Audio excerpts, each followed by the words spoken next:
Hi friends, welcome to Lakshmi Max. 18 and 19 April 2026க்கான current affair question discuss பண்ண போறோம். Railway, SSC, banking, TNPSC படிச்சிட்டு இருக்கேன்.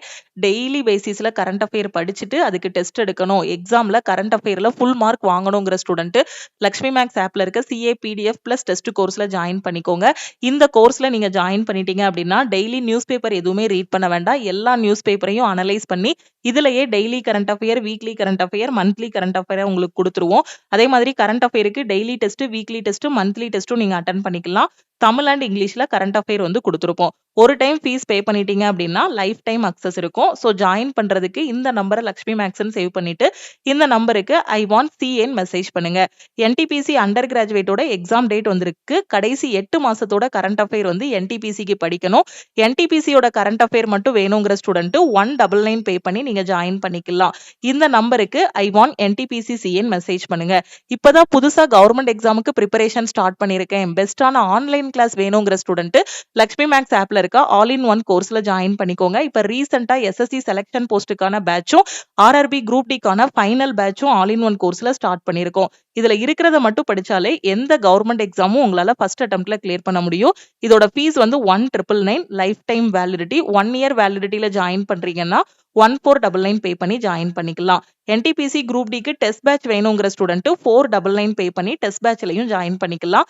எந்த கோர்ஸ்ல ஜாயின் பண்ணாலும் இந்த நம்பருக்கே வாட்ஸ்அப்ல மெசேஜ் பண்ணுங்க. 18, 19ஆம் தேதியோட கரண்ட் அஃபேர் பாக்குறதுக்கு முன்னாடி 17ஆம் தேதியில நாம என்னென்ன நியூஸ் பார்த்தோம் அப்படிங்கறத ஒரு டைம் வந்து ரிவிஷன் பண்ணிரலாம். Okay. India and New Zealand are set to sign the free trade agreement on which date? India மற்றும் நியூசிலாந்து எந்த தேதியில் வர்த்தக ஒப்பந்தத்தில் கையெழுத்திட உள்ளன? ஏப்ரல் 27, 2026. 2026ஆம் ஆண்டுக்கான ஃபிடே பெண்கள் கேண்டிடேட்ஸ் செஸ் தொடரை வென்றவர் யார்? யாரு அப்படின்னு பாத்தீங்கன்னா Vaishali. Okay, fight 2026 championship win பண்ணவங்க யாரு அப்படின்னு பாத்தீங்கன்னா ஆர் வைஷாலி. சர்வதேச நாணய நிதிய மதிப்பீடுகளின்படி 2025ஆம் ஆண்டுக்கான உலகளவு ஜிடிபி தரவரிசையில இந்தியாவோட பிளேஸ் என்னன்னு கேட்டிருக்காங்க. இந்தியா எத்தனாவது பிளேஸ்ல இருக்கு? இந்தியா 6th பிளேஸ்ல இருக்கு. Which country has resumed imports of broken rice from India in April 2026? 2026 ஏப்ரல்ல இந்தியாவிடமிருந்து உடைத்த அரிசி இறக்குமதியை மீண்டும் தொடங்கிய நாடு எது? சீனா. இந்த உடைத்த அரிசி வச்சு என்ன பண்ணுவாங்க? கால்நடைகளுக்கு தீவனமா வந்து பயன்படுத்துவாங்க. தொழிற்சாலைகள்லயும் உடைத்த அரிசி வந்து பயன்படுத்துவாங்க. Which cricket association became the first state association in India to introduce a domestic player contract system in 2026? 2026ஆம் ஆண்டுல உள்நாட்டு வீரர்களுக்கான ஒப்பந்த முறையை அறிமுகப்படுத்திய இந்தியாவின் முதல் மாநில கிரிக்கெட் சங்கம் எது அப்படின்னு பாத்தீங்கன்னா மும்பை கிரிக்கெட் சங்கம். Okay, Mumbai cricket Association. India's first semiconductor special economic zone has been approved at which place? இந்தியாவோட ஃபர்ஸ்ட் குறைகடத்தி சிறப்பு பொருளாதார மண்டலம்னு சொல்லக்கூடிய செமிகண்டக்டர் ஸ்பெஷல் எக்கனாமிக் ஜோன் வந்து எந்த இடத்துல தொடங்க போறாங்க அப்படின்னா தொலைரா, குஜராத்ல தொடங்க போறாங்க. Who won the 2026 FIDE Women's Candidates Tournament? யாரு? ஆர் வைஷாலி வந்து வின் பண்ணிருக்காங்க. சோ இந்த சக்சஸ் மூலமா, ஓகேவா, சோ இந்த வின்னிங் மூலமா அடுத்து இவங்க வந்து வேர்ல்டு சாம்பியன்ஷிப்ல வந்து என்ன பண்ண போறாங்க? பார்ட்டிசிபேட் பண்ண போறாங்க. According to IMF estimates, what was India's rank in global nominal GDP rankings for 2025? So 2025 படி சர்வதேச நாணய நிதியத்தின் படி 2025ஆம் ஆண்டுக்கான ஜிடிபில நம்ம இந்தியாவோட ரேங்க் என்ன அப்படின்னு பாத்தீங்கன்னா 6வது இடத்துல இருக்கு. எந்த ஸ்டேட் கவர்மெண்ட் வந்து அப்ரூவ் பண்ணிருக்காங்க யூனிஃபார்ம் சிவில் கோட் ஃப்ரேம் ஒர்க்குக்கான ஒரு கமிட்டியை? Which state government approved the formation of a committee to draft a uniform civil code framework in April 2026? யாரு? சத்தீஸ்கர். ஏப்ரல் 2026ல பொது சிவில் சட்ட கட்டமைப்பை வரைவதற்கு ஒரு குழுவை அமைக்க எந்த மாநில அரசு ஒப்புதல் அளித்துள்ளது? யாரு? சத்தீஸ்கர் வந்து ஒப்புதல் அளித்துள்ளாங்க. Which country became India's top trading partner in financial year 2026, overtaking the US? 2026ஆம் நிதியாண்டில் அமெரிக்காவை மிஞ்சி இந்தியாவோட மிகப்பெரிய வர்த்தக கூட்டாளியாக இல்லனா பங்காளியாக மாறிய நாடு எது அப்படின்னு பாத்தீங்கன்னா சீனா. வேர்ல்டு சாகஸ் டிசீஸ் டே வந்து எப்போ அப்படின்னா ஏப்ரல் 14. உலக சாகஸ் நோய் தினம் வந்து April 14. What is the name of India's first dedicated nuclear missile tracking and ocean surveillance ship? INS Dhruv. இந்தியாவின் முதல் பிரத்யேக அணு ஏவுகணை கண்காணிப்பு மற்றும் கடல்சார் கண்காணிப்பு கப்பலோட நேம் என்ன அப்படின்னா INS Dhruv. Where was first BRICS health working group meeting held? 2026ஆம் ஆண்டின் முதலாவது பிரிக்ஸ் சுகாதார பணிக்குழு கூட்டம் எங்கு நடைபெற்றது அப்படின்னா புதுடில்லியில நடந்திருக்கு. Which Indian personalities were featured in the Time 100 list of most influential people 2026? 2026ஆம் ஆண்டுக்கான டைம் இதழின் உலகின் மிகவும் செல்வாக்குமிக்க மனிதர்கள் பட்டியலில் இடம்பெற்ற இந்திய பிரபலங்கள் யாரெல்லாம் அப்படின்னா Sundar Pichai, கூகுளோட CEO, Ranbir Kapoor, Vikas Kanna. When is World Voice Day observed every year? உலக குரல் தினம் ஒவ்வொரு ஆண்டும் எப்போது அனுசரிக்கப்படுகிறது அப்படின்னா ஏப்ரல் 16. இன்போசிஸ் வந்து எந்த டென்னிஸ் பிளேயரை வந்து பிராண்ட் அம்பாசிடரா இது பண்ணிருக்காங்க. Infosys partnered with which tennis star in 2026 to develop AI driven sports performance solutions. செயற்கை நுண்ணறிவு சார்ந்த விளையாட்டு திறன் தீர்வுகளை உருவாக்க 2026இல் இன்போசிஸ் நிறுவனம் எந்த டென்னிஸ் நட்சத்திரத்துடன் கைகோர்த்துள்ளது? Carlos Alcaraz. Asia's longest wildlife corridor primarily passes through which national park. ஆசியாவின் மிக நீளமான வனவிலங்கு வழித்தடம் வந்து எந்த தேசிய பூங்கா வழியா செல்கிறது அப்படின்னா Rajaji national park. Rajaji national park எங்க இருக்கு? உத்தரகாண்ட்ல இருக்கு. ஓகே, இது எல்லாமே 17ஆம் தேதி நாம பார்த்த கரண்ட் அஃபேர். இப்போ நாம அடுத்து பார்க்கக்கூடியது 18, 19ஆம் தேதியோட கரண்ட் அஃபேர் கொஸ்டின் வந்து பார்க்க போறோம்.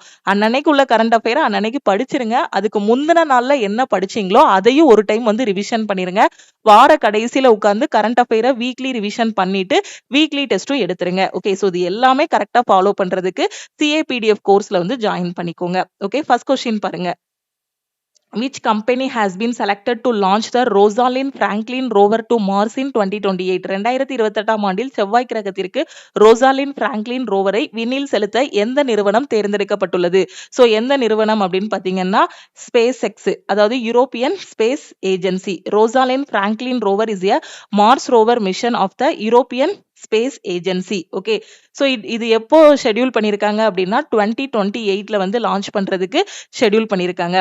Okay, the rover will be launched by SpaceX during the Falcon Heavy rocket. ஓகேவா, சோ எந்த ராக்கெட் மூலமா லான்ச் பண்ண போறாங்கன்னு பாத்துக்கோங்க. அதோட நேம் வந்து Falcon rocket. Okay, Rosalind Franklin ரோவர்ங்கிறது ஐரோப்பிய விண்வெளி முகமையோட செவ்வாய் கிரக ரோவர் திட்டம்.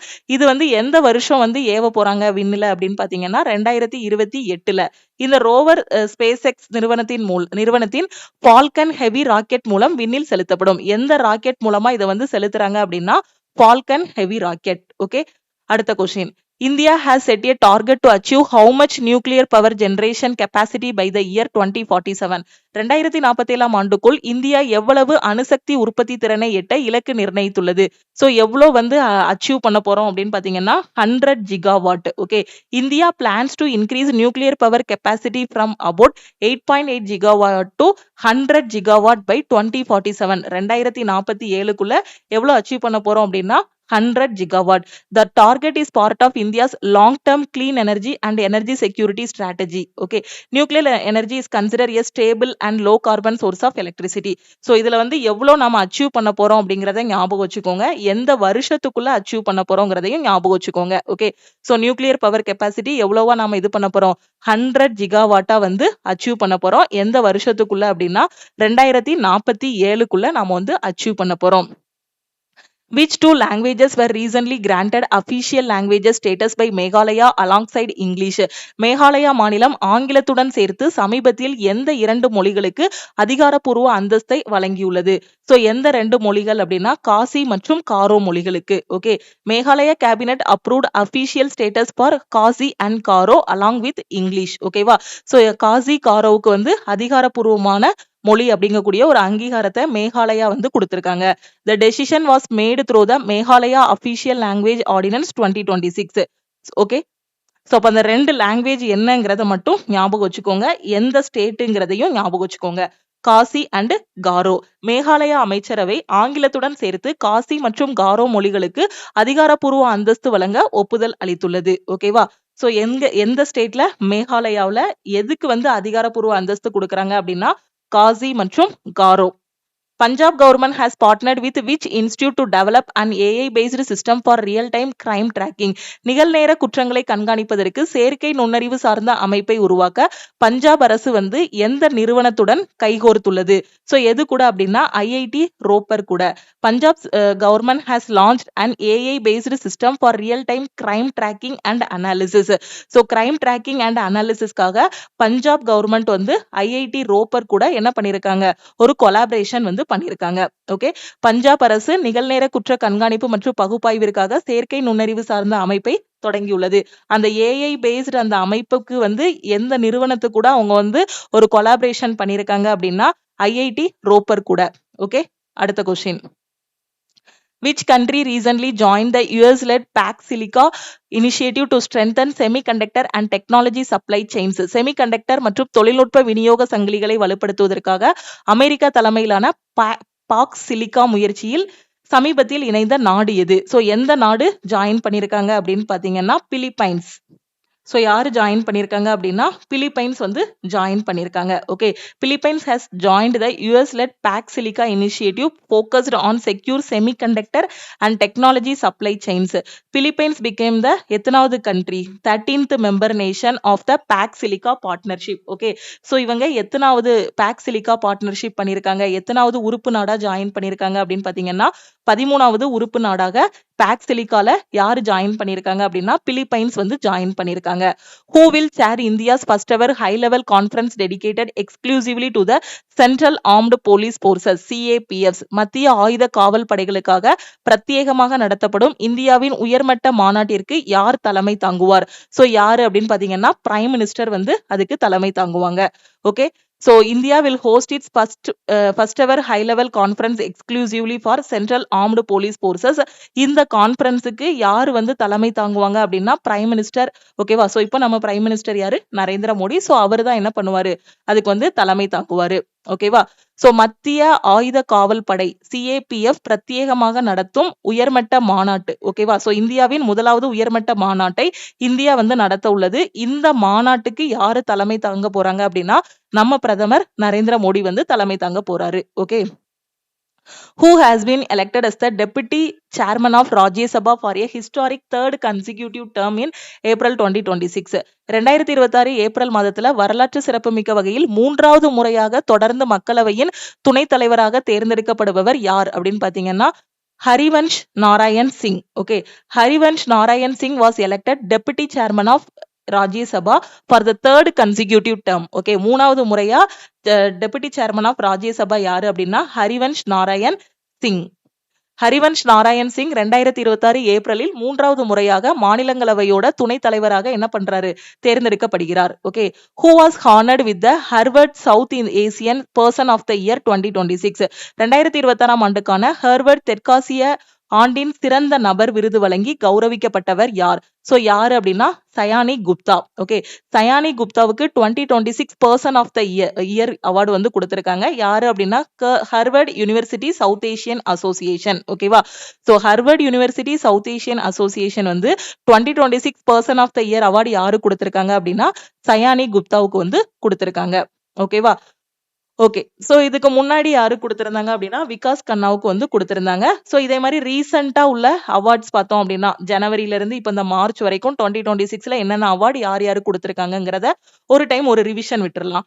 மச்லி நேஷனல் அவார்டு யாரு கொடுத்தாங்க? அனிதா சௌத்ரிக்கு கொடுத்தாங்க. நீங்க டெய்லி கரண்ட் அஃபேர் பார்த்துட்டு வீடியோ ஃபாலோ பண்ணிட்டு வந்தாலே உங்களுக்கு இதெல்லாம் புரிஞ்சிருக்கும். National book critics circle award யாரு கொடுத்தாங்க? அருந்ததி ராய்க்கு கொடுத்தாங்க. அவங்களோட book mother Mary comes to me இந்த புத்தகத்துக்காக. Para archer of the year award யாரு கொடுத்தாங்க? ஷீதல் தேவிக்கு. Abel prize. So Nobel prize வந்து மேக்ஸுக்கு கிடையாது. சோ நோபல் பிரைஸுக்கு ஈக்குவலா மேக்ஸ்ல கொடுக்குற பிரைஸ் தான் என்னதுன்னா ஏபிள் பிரைஸ். இது யாரு கொடுத்திருக்காங்க? ஜெர்ட் பால்டிங்ஸ். ஓகே. இவர் எந்த கண்ட்ரியை சேர்ந்தவர்னா ஜெர்மனியை சேர்ந்தவர். ஓகேவா. சோ ஞானபீட அவார்டு இல்ல ஞான்பீத் அவார்டு 2026 யாரு கொடுத்திருக்காங்கன்னா வைரமுத்து கொடுத்திருக்காங்க. ஸ்டாக்ஹோம் வாட்டர் பிரைஸ் அவார்டு வந்து கவக் Madani.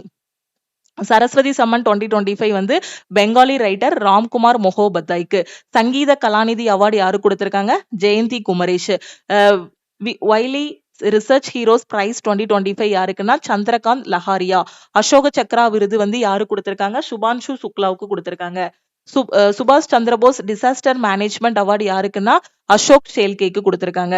Indira Gandhi prize for peace disarmament and development 2025 வந்து கிராக்கா மச்சலுக்கு கொடுத்திருக்காங்க. ஓகே. சோ தமிழ் மீடியம் பாருங்க. ஓகே. ஹார்வர்ட் பல்கலைக்கழக தெற்காசிய சங்கத்தால் சயானி குப்தா வந்து ஆண்டின் சிறந்த நபராக வந்து தேர்ந்தெடுக்கப்பட்டார். ஓகேவா. சோ ஹார்வர்ட் பல்கலைக்கழக தெற்காசிய சங்கத்தால் ஆண்டின் சிறந்த நபராக தேர்ந்தெடுக்கப்பட்டவர் யாரு அப்படின்னு பாத்தீங்கன்னா சயானி குப்தா. ஓகேவா? சோ இதே மாதிரி ரீசெண்டா உள்ள அவார்ட்ஸ் எல்லாம் ரிவிஷன் பண்ணிடலாம். மச்சிலி விருது யாருக்கு அப்படின்னா அனிதா சௌத்ரிக்கு. தேசிய புத்தக விமர்சகர்கள் வட்ட விருது யாரு கொடுத்திருக்காங்க? அருந்ததி ராய்க்கு. அவங்களோட புத்தகத்தோட நேம் என்ன? Mother Mary comes to me. இந்த புத்தகத்துக்காக தான் புத்தக விமர்சகர்கள் வட்ட விருது வந்து கொடுத்திருக்காங்க. ஆண்டின் சிறந்த பாரா வில்வித்தை வீரர் விருது யாருக்குன்னா ஷீதல் தேவிக்கு. ஏபல் பிரைஸ் வந்து மேக்ஸு கொடுக்கக்கூடிய பிரைஸ். இது கர்ட் பால்டிங்ஸுக்கு. இவர் வந்து ஜெர்மனியை சேர்ந்தவர். ஞானபீட விருது வந்து வைரமுத்துக்கு கொடுத்திருக்காங்க. ஸ்டாக்ஹோம் நீர் பரிசு வந்து காவே மதனிக்கு. சரஸ்வதி சம்மன் வந்து ராம்குமார் முகோபத்யாய்க்கு. சங்கீத கலாநிதி அவார்டு வந்து ஜெயந்தி குமரேஷ். விலே ஆராய்ச்சி நாயகர்கள் பரிசு வந்து டாக்டர் சந்திரகாந்த் லஹாரியா. அசோக சக்ரா விருது வந்து சுபான்ஷு சுக்லாவுக்கு. சுபாஷ் சந்திரபோஸ் பேரிட மேலாண்மை விருது வந்து யாருக்கு? அசோக் சேல்கேக்கு கொடுத்திருக்காங்க. அமைதி, ஆயுத குறைப்பு மற்றும் வளர்ச்சிக்கான இந்திரா காந்தி பரிசு 2025 கிரிசா மார்ஷல். ஓகே, அடுத்த question. World haemophilia day is observed every year on which date? உலக ஹீமோபிலியா தினம் ஒவ்வொரு ஆண்டும் எந்த தேதியில் அனுசரிக்கப்படுகிறது அப்படின்னா 17 April. Okay, so world haemophilia day வந்து 17 ஏப்ரல். ஓகே, தீம் வந்து என்னன்னு பாத்துக்கோங்க. Diagnosis first step to care. இதுதான் இந்த வருஷத்துக்கான theme. Okay, world haemophilia day வந்து ஏப்ரல் 17. இந்த வருஷத்துக்கான தீம் வந்து கண்டறிதல் பராமரிப்பிற்கான முதல் படி. வேர்ல்டு ஹெரிடேஜ் டே வந்து எப்போ? உலக பாரம்பரிய தினம் ஒவ்வொரு ஆண்டும் எந்த தேதியில் அனுசரிக்கப்படுகிறது அப்படின்னா 18 ஏப்ரல். வேர்ல்டு ஹெரிடேஜ் டே வந்து 18 ஏப்ரல். ஓகே, ஓகே, அதே மாதிரி நம்ம ஏப்ரல் மாசத்துல உள்ள இம்பார்ட்டன்ட் டேஸ் வந்து இப்போ இந்த 17ஆம் தேதி வரை நம்ம என்னென்ன இம்பார்ட்டன்ட் டேஸ் பார்த்திருக்கோங்கிறத ரிவிஷன் பண்ணிடலாமா? ஃபர்ஸ்ட் ஏப்ரல் வந்து உத்கல் திவாஸ்ன்னு சொல்லலாம், இல்லைன்னா ஒடிஷா டேன்னு சொல்லலாம், இல்லைன்னா ஆர்பிஐயோட ஃபவுண்டேஷன் டேயும் ஃபர்ஸ்ட் ஏப்ரல் தான். செகண்ட் ஏப்ரல் வந்து world autism awareness day. Fourth April வந்து international day for mine awareness and assistant in mine action. 5th April வந்து நேஷனல் மெரிடைம் டே. 7 ஏப்ரல் வந்து வேர்ல்டு ஹெல்த் டே. ஸோ இதுக்கு கூட code word சொன்னேன், 7 நாளும் health நல்லா இருக்கணும். 10 ஏப்ரல் வந்து வேர்ல்டு ஹோமியோபதி டே. 11 ஏப்ரல் வந்து நேஷனல் சேஃப் மதர்ஹுட் டே, வேர்ல்டு பார்க்கின்சன்ஸ் டே, அதுக்கப்புறம் ஜோதிரா புலே ஜெயந்தி. 13 ஏப்ரல் வந்து ஜாலியன் வாலாபாக் மஸ்கரே. 14 ஏப்ரல் வந்து அம்பேத்கர் ஜெயந்தி, வேர்ல்டு குவாண்டம் டே. 16 ஏப்ரல் வந்து வேர்ல்டு வாய்ஸ் டே. ஓகே, ஒவ்வொரு ஆண்டும் ஏப்ரல் 18 வந்து உலக பாரம்பரிய தினமாக வந்து அனுசரிக்கப்படுகிறது. ஓகேவா? அதே மாதிரி ஏப்ரல் மாசத்துல இருக்கக்கூடிய முக்கியமான தினங்கள் பார்த்தோம்னா ஏப்ரல் 1 ஒடிசா தினம்னு சொல்லக்கூடிய உத்கல் திவாஸ், இந்திய ரிசர்வ் வங்கி வந்து உருவான தினம். ஏப்ரல் 2 வந்து உலக ஆட்டிச விழிப்புணர்வு தினம். ஏப்ரல் 4 வந்து கன்னிவெடி விழிப்புணர்வு மற்றும் கன்னிவெடி நடவடிக்கையில் உதவிக்கான சர்வதேச தினம். ஏப்ரல் 5 வந்து தேசிய கடல்சார் தினம். ஏப்ரல் 7 வந்து உலக சுகாதார தினம். ஏப்ரல் 10 வந்து உலக ஹோமியோபதி தினம். ஏப்ரல் 11 வந்து தேசிய பாதுகாப்பான தாய்மை தினம், உலக பார்க்கின்சன் தினம், ஜோதிராவ் புலே ஜெயந்தி. ஏப்ரல் 13 ஜாலியன் வாலாபாக் படுகொலை தினம். ஏப்ரல் 14 BR அம்பேத்கர் ஜெயந்தி, உலக குவாண்டம் தினம். ஏப்ரல் 16 உலக குரல் தினம். இது எல்லாமே நாம ஏப்ரல் 1ஆம் தேதியிலிருந்து 16ஆம் தேதி வரைக்கும் பார்த்த முக்கியமான டேஸ். ஓகே, அடுத்த question. Which legendary badminton player from Denmark announced retirement from professional badminton on 15 April 2026? டென்மார்க்கை சேர்ந்த எந்த பேட்மிண்டன் பிளேயர் வந்து ரீசெண்டா பேட்மிண்டன்ல இருந்து ஓய்வு பெறுவதாக அறிவிச்சிருக்காரு? 2026ஆம் ஆண்டு ஏப்ரல் 15 அன்று பேட்மிண்டன் போட்டிகளில் இருந்து ஓய்வு பெறுவதாக அறிவித்த டென்மார்க்கை சேர்ந்த புகழ்பெற்ற வீரர் யாரு அப்படின்னு பாத்தீங்கன்னா Victor Axelsen. Okay, Victor Axelsen. ஓகேவா? சோ இவர் தான் ரீசெண்டா டென்னிஸ்ல இருந்து ஓய்வு பெறுவதா வந்து அறிவிச்சிருக்காரு. இவர் வந்து எந்த கண்ட்ரியை சேர்ந்தவர் அப்படின்னா டென்மார்க்கை சேர்ந்தவர். ஓகே, அடுத்த கொஸ்டின். ஓகே, டென்மார்க்கை சேர்ந்த விக்டர் ஆக்சல்சன் வந்து எதுல இருந்து? டென்னிஸ்ல இருந்து ஓய்வு பெறுவதா அறிவிச்சிருக்காரு. Who were sworn as the Deputy CM of Bihar? 2026ஆம் ஆண்டு பீகார் மாநிலத்தின் துணை முதலமைச்சராக பதவி பிரமாணம் செய்து கொண்டவர்கள் யார்? ஓகேவா? சோ யாரு அப்படின்னா விஜய்குமார் சௌத்ரி, அதுக்கப்புறம் வந்து யாரு அப்படின்னா விஜய்குமார் சௌத்ரி அண்ட் பைஜேந்திர பிரசாத் யாதவ். ஓகேவா? சோ இவங்க தான் deputy CM chief ministers of Bihar. Okay, பீகாரோட டெபுட்டி சீஃப் மினிஸ்டர்ஸ் யாரு அப்படின்னா விஜய்குமார் சௌத்ரி அண்ட் பைஜேந்திர பிரசாத் யாதவ். ஓகே, அடுத்த கொஸ்டின்.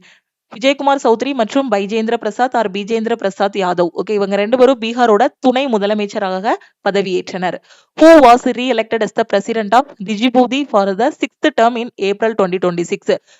ஏப்ரல் 2026ல 6வது முறையாக ஜிபூட்டி இல்லனா திஜிபூதி. ஓகேவா? ஜிபூட்டி இல்ல டி சைலண்டா சொன்னீங்கன்னா ஜிபூட்டி. ஜிபூட்டியோட அதிபராக மீண்டும் தேர்ந்தெடுக்கப்பட்டவர் யார்? யாரு அப்படின்னு பாத்தீங்கன்னா இஸ்மாயில் ஓமர் குவல்லே. ஓகே, இஸ்மாயில் ஓவர் குவல்லே வந்து 6th டேர்ம். ஓகேவா? சோ 6வது முறையாக ஜிபூதியோட பிரசிடென்டா வந்து தேர்ந்தெடுக்கப்பட்டிருக்காரு. ஓகேவா? எக்ஸாம்ல கேட்பாங்க ஜிபூதியோட நியூ பிரசிடென்ட் யாருன்னு கேட்பாங்க. இல்லனா திருப்பி மீண்டும் ஜிபூதியோட பிரசிடென்டாக பதவி ஏற்றவர் யாருன்னு கேட்பாங்க. இஸ்மாயில் ஓமர் குவல்லே. அடுத்த கொஸ்டின்.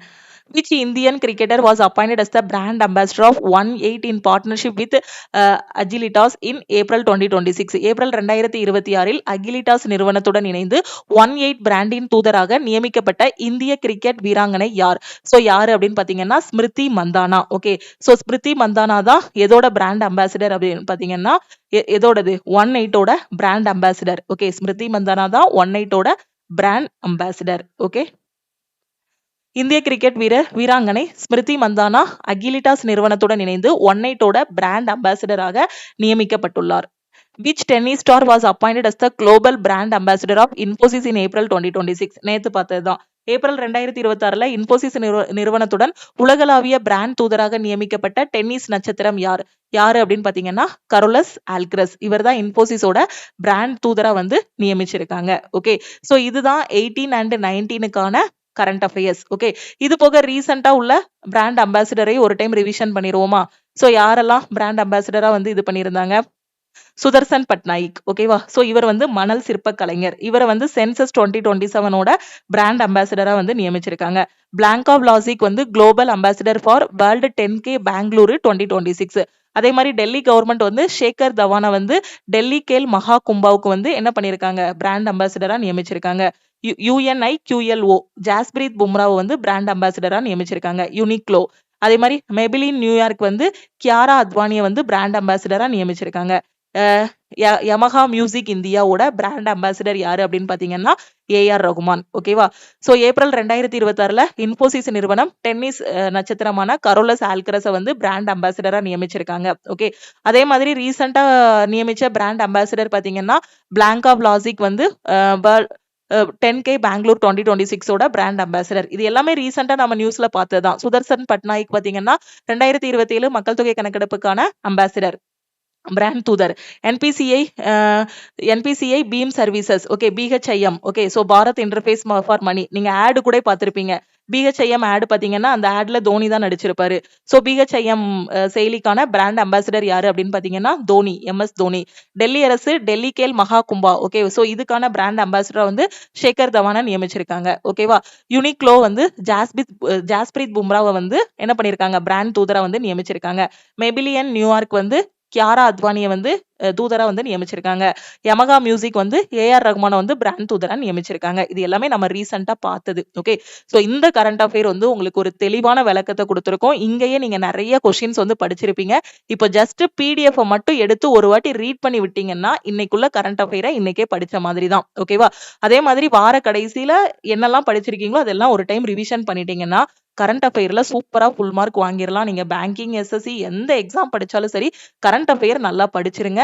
அது ஸ்டூடெண்ட்ஸுக்கு பெஸ்டா கொடுக்கணுங்கிறதுக்காக தான் CA PDF plus test course வந்து கொடுத்துருக்கோம். ஸோ அதை கரெக்டா பயன்படுத்திக்கோங்க. ஒரு டைம் தான் 799 வந்து ஃபீஸ் பே பண்ண போறீங்க. நீங்க பே பண்ணக்கூடிய இந்த அமௌண்ட் எந்த இடத்துலயுமே வேஸ்ட் ஆகாது. உங்களுக்கு ரொம்ப ரொம்ப யூஸ்ஃபுல்லா இருக்கும். கரெக்டா யூட்டிலைஸ் பண்ணிக்கோங்க. உங்களுக்கான ஹோம்வொர்க் கொஸ்டின் என்னன்னா, who became the prime minister of Hungary after defeating Viktor Orban in April 2026 parliamentary election? 2026 April மாசம் நடந்த நாடாளுமன்ற தேர்தல்ல விக்டர் ஆர்பனை தோற்கடித்து ஹங்கேரியோட புதிய பிரதமரானவர் யார்? உங்களுக்கான ஆன்சரை மறக்காம கமெண்ட்ல சொல்லுங்க. ஓகேவா? மேம், நான் கரண்ட் அஃபேர் கோர்ஸ்ல ஜாயின் பண்ணணுங்கிற ஸ்டூடெண்ட் இந்த நம்பரை லக்ஷ்மி மேக்ஸ்ன்னு சேவ் பண்ணிட்டு இந்த நம்பருக்கு I want CA மெசேஜ் பண்ணுங்க. நீங்க மெசேஜ் பண்ணதும் டீம்ல இருந்து கான்டாக்ட் பண்ணிட்டு ஜிபே நம்பர் இல்ல அக்கௌண்ட் நம்பர் கொடுப்பாங்க. அதுக்கு 799 பே பண்ணிட்டு பேமெண்டோட ஸ்கிரீன்ஷாட் சென்ட் பண்ணீங்கன்னா கரண்ட் அஃபேருக்கான அக்சஸ் கொடுத்துருவாங்க. லைஃப் டைம் வேலிடிட்டி இருக்கும். நியூஸ் பேப்பர் எதுவுமே ரீட் பண்ண வேண்டாம். எல்லா கரண்ட் அஃபேரும் இதுலயே கொடுத்துருவோம். டெய்லியும் படிக்கலாம், வீக்லியும் ரிவிஷன் பண்ணிக்கலாம், மந்த்லியும் கரண்ட் அஃபேர் ரிவிஷன் பண்ணிக்கலாம். Daily test, weekly test, monthly test எடுத்துக்கலாம். இந்த கரண்ட் அஃபேரோட வீடியோவை உங்க ஃப்ரெண்ட்ஸுக்கும் ஷேர் பண்ணுங்க. அதே மாதிரி புதுசா இப்பதான் ma'am government exam preparation start பண்ணிருக்கேன், பெஸ்டான ஆன்லைன் கிளாஸ் வேணுங்கிற ஸ்டூடெண்ட் லக்ஷ்மி மேக்ஸ் ஆப்ல இருக்க ஆல் இன் ஒன் கோர்ஸ்ல ஜாயின் பண்ணிக்கோங்க. இந்த கோர்ஸோட ஃபீஸ் வந்து 1999. லைஃப் டைம் வேலிடிட்டி இருக்கும். English, maths, reasoning, science, general அவேர்னஸ்னு ரயில்வே, எஸ்எஸ்சி, பேங்கிங்க்கு தேவையான எல்லா கிளாஸஸுமே இதுலயே கவர் பண்ணிருவோம். ஒரு டைம் ஃபீஸ் பே பண்ணிட்டீங்க அப்படின்னா லைஃப் டைம் அக்சஸ் இருக்கும். 50க்கும் மேற்பட்ட சென்ட்ரல் கவர்மெண்ட் எக்ஸாம்ஸ் எல்லாமே இந்த ஒரு கோர்ஸை ஃபாலோ பண்ணியே உங்களால கண்டிப்பா கிளியர் பண்ண முடியும். ஓகே. அதே மாதிரி இப்ப லாஸ்ட் மினிட்ல என்டிபிசிக்கு மட்டும் கரண்ட் அஃபேர் வேணுங்கிற ஸ்டூடெண்ட் 199 மட்டும் பே பண்ணி நீங்க வந்து ஜாயின் பண்ணிக்கலாம். ஓகே. எந்த கோர்ஸ்ல ஜாயின் பண்ணாலும் இந்த நம்பருக்கே வாட்ஸ்அப்ல மெசேஜ் பண்ணுங்க. என்டிபிசியோட டெஸ்ட் பேட்ச், குரூப் டியோட டெஸ்ட் பேட்ச்ல ஜாயின் பண்ற ஸ்டூடெண்ட் 499 பே பண்ணி நீங்க வந்து ஜாயின் பண்ணிக்கலாம். லக்ஷ்மி மேக்ஸோட டெலிகிராம் சேனல் அண்ட் குரூப்லயும் ஜாயின் பண்ணிக்கோங்க. இன்ஸ்டாகிராம்லயும் லக்ஷ்மி மேக்ஸை ஃபாலோ பண்ணிக்கோங்க. தேங்க்யூ.